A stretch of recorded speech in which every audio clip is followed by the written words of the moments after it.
Les postos, on se retrouve pour une nouvelle vidéo. De très grosses informations viennent de tomber en ce qui concerne le coach du Paris Saint-Germain, les ventes, le directeur sportif. Il y a beaucoup de choses à dire. Là, il y a vraiment des grosses informations. On est encore avec Nono. Salut Nono.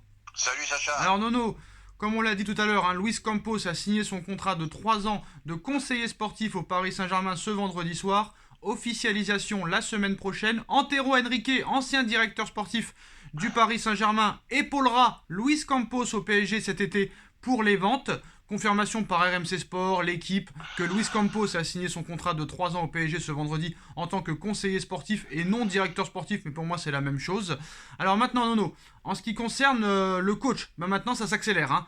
Maurizio Pochettino sera limogé dans les prochains jours une fois que Nasser Al-Khelaifi sera disponible et de retour à Paris. Il est actuellement retenu à Doha pour des raisons personnelles. Là maintenant je commence un petit peu plus à croire au changement Nono.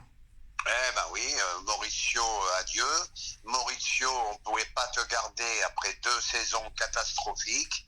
Et on commence à voir que dès qu'il y a un décideur, eh ben ça bouge. Alors toi qui suis le football depuis plus de 40 ans Nono, est-ce que tu as déjà vu ça, un directeur sportif qui sera épaulé par un autre directeur sportif? C'est-à-dire que Luis Campos il leur a dit quoi? Il leur a dit moi je suis pas bon dans les ventes, je sais que acheter ou aller repérer des bons petits joueurs, des petites pépites. Moi pour les ventes, faut pas venir me parler. Alors que Antero Henrique va venir, c'est peut-être pour ça qu'ils le mettent aussi. Bon, peut-être pour ça, mais je pense que c'est bien, un binôme, c'est-à-dire à travailler à deux, c'est bien. Comme ça, les choses sont mieux faites. Alors là, ce qui est bien aussi, c'est que là, ils n'ont pas donné un CDI comme à Leonardo. C'est pas un contrat à durée indéterminée, c'est un contrat de 3 ans pour Campos. Donc il a 3 ans pour faire ses preuves. Ouais, mais Campos, ses preuves, il les a déjà faites. Là, au sujet de Campos, je suis très optimiste. Alors, bon, bah, Pochettino, je vais citer un film que tu adores, Au revoir et à jamais, on est d'accord? Ah bah oui, au revoir et à jamais. J'ai rien contre l'homme, mais l'entraîneur, très très moyen. Il m'avait déjà pas fait rêver à Tottenham et à Paris, ça a été une catastrophe. Alors, non, non, il y a une information qui vient de tomber il y a quelques dizaines de minutes par le Parisien. Donc, on l'a évoqué déjà, on l'a évoqué il y a quelques jours. Tu nous l'as dit toi aussi lors de la précédente vidéo. Mais le grand favori pour remplacer maintenant Maurizio Pochettino se nomme Christophe Galtier, l'entraîneur de Nice. Christophe Galtier est le favori pour devenir l'entraîneur du Paris Saint-Germain. L'entraîneur actuellement à l'OGC Nice est intéressé lui aussi par le projet parisien. La piste Zidane n'est plus d'actualité malgré un intérêt apparemment réciproque, excusez-moi. Apparemment Doha commencerait à en avoir marre des caprices de Zidane, Nono. Ben oui, ils peuvent pas faire mieux. Ils lui ont proposé une tonne d'oseille, ils lui ont proposé les pleins pouvoirs, il veut pas venir. Bon, ben, il attend l'équipe de France. Quant à Galtier, je savais qu'à la signature de Campos, Galtier serait la priorité de Campos. Alors Nono, il y a plusieurs choses à dire. Alors bizarrement, Zidane n'était pas contre venir, mais avec des garanties qu'on ne pouvait pas lui donner, et surtout, il voulait une clause équipe de France, et Doha a enfin compris que maintenant, il faut que l'entraîneur soit à fond dans le Paris Saint-Germain, et pas comme les précédents. Eh ben oui, le club avant tout. C'est-à-dire que Zidane avait l'intention de venir au PSG, mais d'instaurer une clause équipe de France, c'est-à-dire que dès que l'équipe de France se libérait, il avait le droit de partir en équipe de France. Bah, c'était impossible, impossible à accepter. Imagine l'équipe de France se fait éliminer à la Coupe du Monde très tôt. Zidane nous dit déjà au revoir. C'était ridicule. Alors, nouvelle rubrique sur cette chaîne, Nono, Sacha vs Nono, honnêtement, objectivement, Christophe Galtier au Paris Saint-Germain, t'en dis quoi? Ton analyse à l'instant T? À l'instant T, c'est pas un entraîneur qui m'excite, je vais être sincère avec toi. C'est un entraîneur qui mise surtout sur une assise défensive, beaucoup la contre-attaque. Donc c'est pas un entraîneur qui me fait rêver, mais bon, on va voir, faut voir. Alors, je vais peser un peu le pour et le contre. J'ai des accords avec toi et j'ai des désaccords. Bon, au niveau de l'entraîneur qui fait pas rêver, là, je suis d'accord avec toi. Mais au moins, avec Galtier, on sait à quoi s'attendre. Première chose. On sait Oui, que ça. mais Galtier ne pèse pas lourd quand t'as de telles stars dans ton équipe, quoi. Non, mais je parle C'est ça d'abord qu'il du faut, jeu, Nono. faut faire attention à ça. Je parle d'abord du jeu. Bah, je parle du jeu, c'est pas Galtier qui les fera courir plus, hein. Non, Donc c'est bien un problème. Il faudrait, oui, comme on a dit tout à l'heure, un très gros changement d'effectif. non, mais Nono, déjà, Carlo Ancelotti ne s'est pas fait respecter non plus dans ce vestiaire. Donc, on sait que les autres n'y arriveront pas non plus. Mais maintenant, c'est au travail des dirigeants de se débarrasser de toutes ces merdes là qui prennent le PSG pour une banque. Tu vois ce que je veux dire?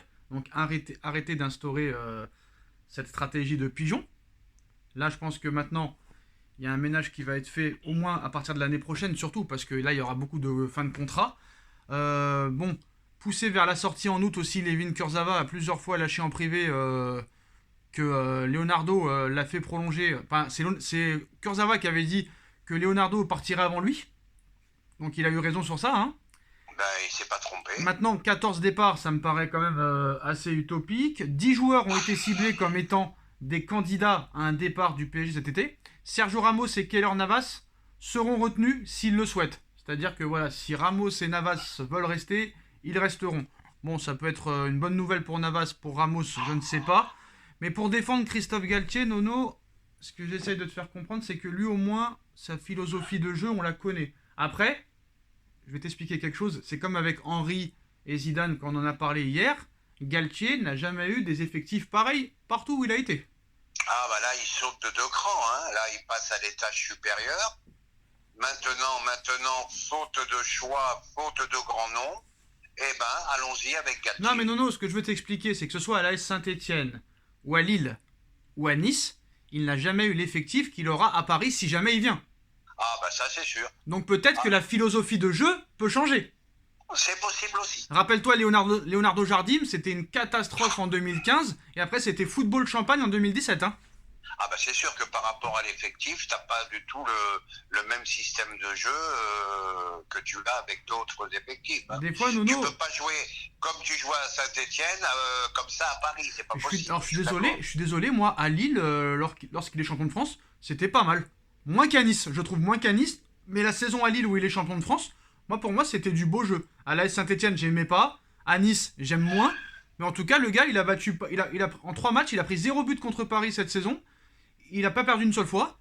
Moi, j'ai envie de te dire pourquoi pas, mais là, faut pas se tromper. Si vraiment tu prends Galtier, fais-lui signer un contrat de 2 ans, pas plus. Pas de 3 ans, pas de 1 an en option. 2 ans, c'est très bien. Ça suffit. Pas plus. Eh ben, on est d'accord. Il faut essayer sur un contrat de 2 ans, c'est pas mal. Moi, honnêtement, Nono, sachant que Guardiola, c'est compliqué, Zidane, c'est compliqué, Jürgen Klopp, c'est impossible, t'aurais été à la place des dirigeants, tu te serais positionné sur qui, honnêtement, très clairement. Je sais que t'es un entraîneur, tu vas peut-être peut-être qu'ils vont se moquer de toi, mais je sais que t'aurais aimé un entraîneur au PSG, mais bon, c'est utopique, mais toi, t'aurais un choix très clair, même si ça paraît compliqué vu les égos qu'il y a dans ce vestiaire. Mais dis-nous le nom que t'aurais testé pour cette saison. Ah, mais moi, je vais faire rire tout le monde, hein. Alors précise bien son nom et le club avec lequel il est en ce moment. Le meilleur entraîneur français en ce moment, je vais faire rire beaucoup de gens, c'est pas grave, c'est monsieur Jean-Marc Furlan d'Auxerre. Et qu'est-ce qu'il a fait avec Auxerre cette saison? Et il est monté, et c'est un entraîneur avec des moyens très faibles qui joue au ballon, et ça joue au ballon, ça construit, passe, redoublement de passe, tout le football que j'aime. Le football régale. Voilà. Alors Nono, d'autres informations, hein, ton grand ami Emmanuel Macron a parlé aujourd'hui sur la prolongation de Kylian Mbappé. Quelle influence avez-vous eu sur la prolongation et le choix de Kylian Mbappé? Il répond: j'ai eu une discussion avec Mbappé en amont, simplement pour lui conseiller de rester en France. Quand il est sollicité de manière informelle et amicale, c'est le rôle d'un président de défendre son pays. Est-ce que c'est vraiment le rôle d'un président de, on va dire, venir dans un dossier d'un joueur de football? Bah là on dépasse le football là. Là maintenant après ça devient politique, ça devient je sais même plus comment qualifier ça. Là je pense que ça dépasse le football tout simplement. Alors maintenant Mbappé va avoir une énorme pression sur ses épaules en ce qui concerne la Coupe du Monde, le Paris Saint-Germain et aussi les JO 2024, énorme pression sur lui. Hein. Oui, c'est quand même, malgré tout son talent, malgré toute sa qualité, c'est quand même beaucoup d'honneur parce que ce n'est malgré tout qu'un joueur de foot. Hein. Et Nono, dis-toi que 3 ans, ça passe très très très vite. Rebelote dans 3 ans, hein, je t'annonce. Hein. Non, mais dans 3 ans, il partira, là, ça c'est sûr. Ah, attention, on verra. En tout cas, on verra si le Real reviendra, mais je pense qu'ils reviendront. Et dernière information, Nono, selon Fabrizio Romano, des choses se passent en coulisses dans le dossier Aurélien Tchouaméni. Le Real Madrid reste confiant et négocie avec l'AS Monaco, mais l'offre de Liverpool et du Paris Saint-Germain est supérieure à celle du Real Madrid. Le joueur veut aller au Real en priorité, donc ce sera apparemment soit Real, soit Monaco, apparemment. Ben moi, je couperai vite l'histoire. Il nous montre qu'il n'a pas envie de venir à Paris, malgré le forcing de Mbappé. Donc allons sur Fofana. C'est pas grave. C'est Fofana. Eh bien sûr. Voilà, en tout cas les postos, voilà les dernières informations de ces dernières heures. Maurizio Pochettino va être officiellement licencié la semaine prochaine au retour de Nasser Al-Khelaifi. Christophe Galtier serait maintenant l'un des favoris pour devenir l'entraîneur du Paris Saint-Germain. Dites-nous en commentaire ce que vous en pensez. On like, on partage, on commente, on s'abonne. On remercie Nono, on remercie tout le monde et à très bientôt dans une nouvelle vidéo. Tchuss. Tchuss.